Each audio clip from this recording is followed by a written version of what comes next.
조갑제 TV 시청자 여러분 안녕하십니까. 2023년 10월 17일 오후 1시입니다. 지금 이스라엘 하마스 전쟁이 새로운 국면을 맞고 있습니다. 미국의 바이든 대통령이 현지 시간으로 다가오는 목요일에 이스라엘을 방문한다고 합니다.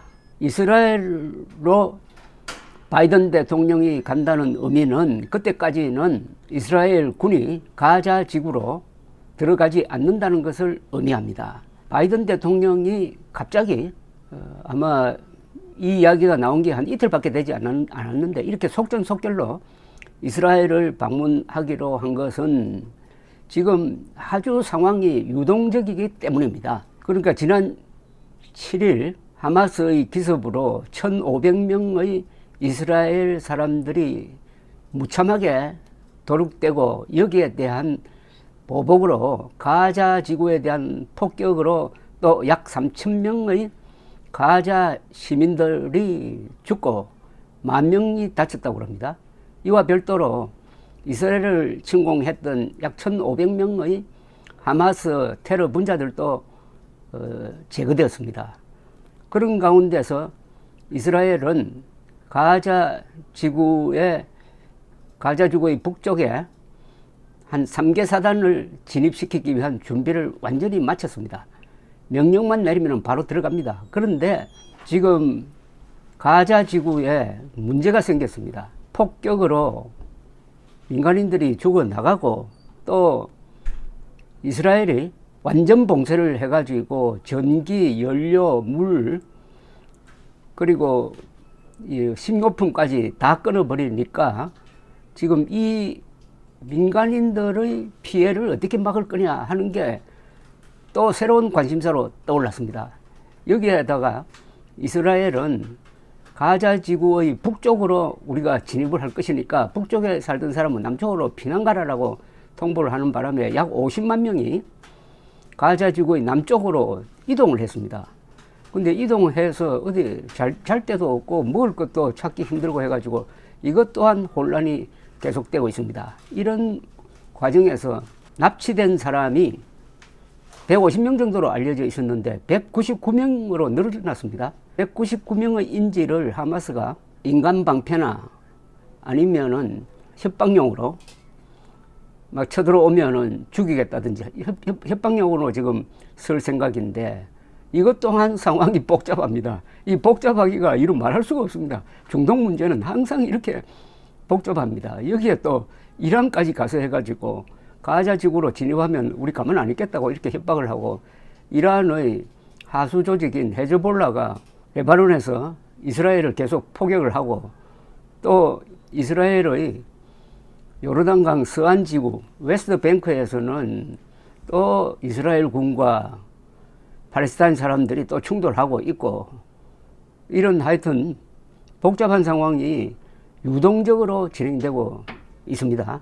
여기에 대해서 미국은 처음부터 우리는 항상 미국이 망하지 않는 한 항상 이스라엘 옆에 있겠다고 선언을 했습니다.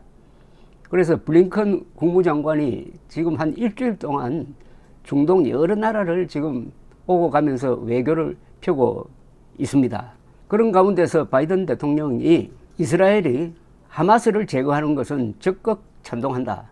그러나 가자 지구를 점령하는 것은 반대한다라는 그런 가이드라인을 발표한 바가 있습니다. 이렇게 되니까 네타냐후 총리가 이런 문제를 포괄적으로 한꺼번에 해결하기 위해서 바이든 대통령의 이스라엘 방문을 요청을 했고 즉각 받아들인 겁니다. 그러면은 이스라엘에 와서 어떤 합의가 이루어질 것이냐에 따라서 이 전쟁의 진행 방향이 달라지겠습니다. 어쨌든 확실한 것은 이스라엘은 가자 지구로 들어가야 합니다. 가자 지구로 들어가서 하마스를 완전히 뿌리 뽑아야 합니다. 지금도 간부들에 대한 정밀 타격에 의해서 계속 하루에 한두 명씩 죽이고 있습니다. 그러나 이스라엘이 홀로코스트 이후에 하루에 1,500명이 죽은 것은 역사상 처음입니다. 여기에 대한 이스라엘 사람들의 분노를 풀어주려면은 최소한 하마스 제거에는 어떤 양보도 하지 않아야 된다는 게 이게 이스라엘 측의 최저선이라고 봅니다. 그러나 미국 입장에서는 그거는 알겠는데 그렇게 하는 과정에서 가자 지구 민간인들이 피해를 보면은 세계 여론이 바뀐다. 그리고 사우디와 이스라엘이 국교 정상화를 하도록 미국이 중간에서 애를 많이 썼는데 그것도 물 건너 간다. 조금 넓은 쪽에서 보면은 이스라엘의 이번 작전에는 한계가 있어야 된다. 이걸 아마 강조할 것으로 보입니다. 동시에 이스라엘이 지금 가자 하마스에 손이 묶여 있는 사이에 이란이 불장난을 하지 못하도록 하는 명백한 확실한 경고가 바이든 입에서 나올 것으로 보입니다. 그리고 민간인들을 어떻게 하느냐, 민간인 피해를 어떻게 줄일 거냐.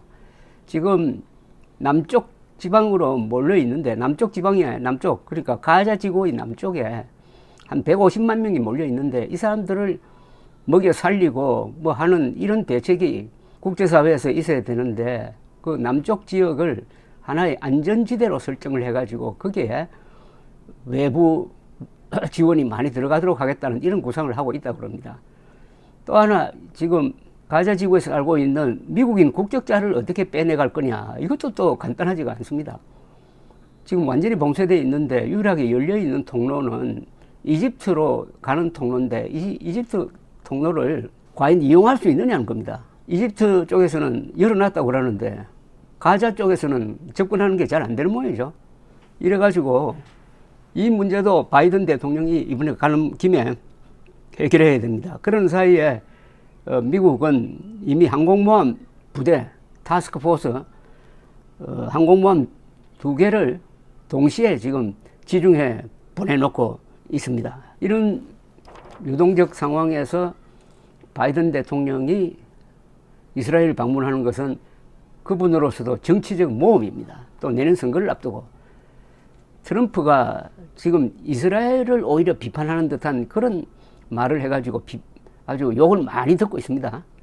아마 이것도 감안해가지고 트럼프와 바이든이 확실히 다르다는 것을 바이든 대통령이 이번에 이스라엘에 가서 과시하겠다, 보여주겠다. 그럼으로써 미국에서 압도적인 친이스라엘 여론을 잡겠다는 국내 정치적 요인도 여기 있을 것입니다.